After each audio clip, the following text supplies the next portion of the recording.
We're here today with Bilal and Sam from DigiLets. Nice to meet you guys. Hey Doug. Thank you very much for your time. Hello. Just let our viewers know a little bit about yourselves and DigiLets. That'd be fantastic. Sure. So yeah, I was a student here studying informatics, doing computing for years and years and years, and about 2 years ago decided to start DigiLets. Natural progression for me. I was really into web tech. I really like the speed of web tech. It moves really fast. It's really exciting. Constantly innovating, and you get to talk to and interact with people all over the world, which is really great. Yeah, we met at university, and at the time we were both struggling to find properties to rent, and we thought, okay, all the websites out there are crap. We're going to do a way better job. We're going to start our own website. Awesome. And then after probably about 6 months of thinking about it, we decided we'd go for it. And last summer we started full time. And after 4 months we realised we made a huge mistake. And those websites that we thought were crap were really successful and really profitable.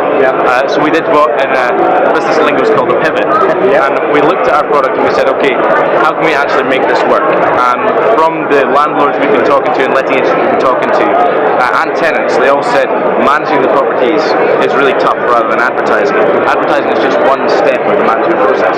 So we decided we could do a little bit more research into that, and we went and talked to some of the really big letting agencies who've got very expensive software, and they said, okay, what does your software do?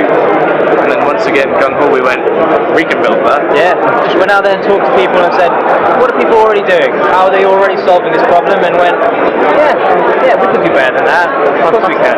Yeah, we do. Wait, one thing we'd like to ask for our viewers is your thoughts at the moment on what the government, how you think they could help startups across the country, including people like yourselves.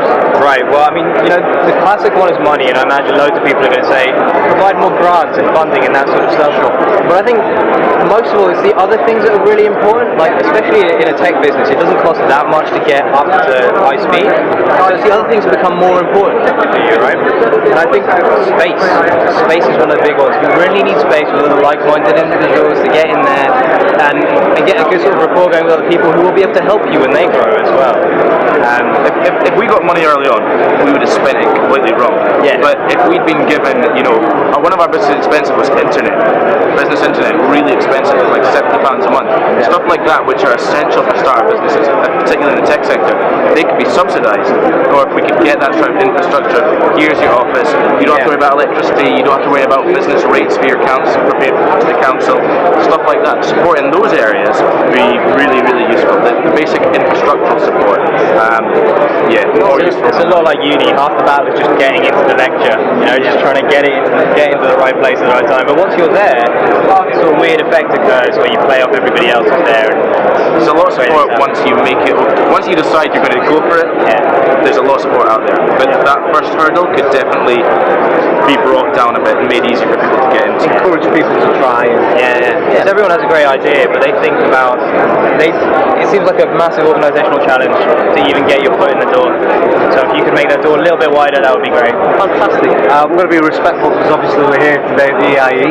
I know you guys need to speak to some investors. Do you want a little bit about what DigiLets actually does? Yes, please. I was going to say, could you talk the viewer through, like, if I'm the customer, what does DigiLets do for me? Okay, so the very start of the cycle is advertising. So on DigiLets, you'll be able to advertise across multiple different web-based portals. So some of the real big brand names you'll be able to advertise on. A couple of them will subsidize, so you'll be able to advertise for free, which is the real attraction starting off. Once you've advertised, we're going to help you do your legal documents so that you can get everything perfect starting off. From that, we then make it very easy to track your rent payments, communicate with your tenants, and then touch wood, you don't need to do any maintenance and everything goes perfect. But if something does go wrong, we can help you structure and organise your maintenance and schedule that in. So it's trying to take someone that maybe is a first-time landlord, an accidental landlord, has bought a new house and not been able to sell their old one, and say, okay, you're new to this, you don't want to pay 20% of your income away to a letting agency, this is the process and we'll help you do it and we'll save you time and we'll save you money. Fantastic. Just one last question, guys, before we go. People out there who are watching this are thinking about setting up a startup. What could you give them as your best piece of advice that's got you from the idea to where you are today? It's a tough question. I'd say we've got a phrase that we love. We didn't make it up, we stole it, and it's that weeks and weeks of coding can save hours of planning. So don't go out and build something and think people will love it. Find out, understand clearly what it is you want to do, be able to explain clearly what you want to do to other people, and go out and speak to your customers and say, would they actually use this? Are they interested in this? There's no point going and trying to change the world if people aren't interested in what you're trying to sell. Yeah, I think I'm gonna play off that a little bit, but give you a little bit of the opposite of that. I think that you should really just get out there and build it, like as quickly as possible, especially if you're a digital company, because your time and cost to build it is really low. And as soon as you start to build it, you go, right, now I'm actually doing it, it snowballs.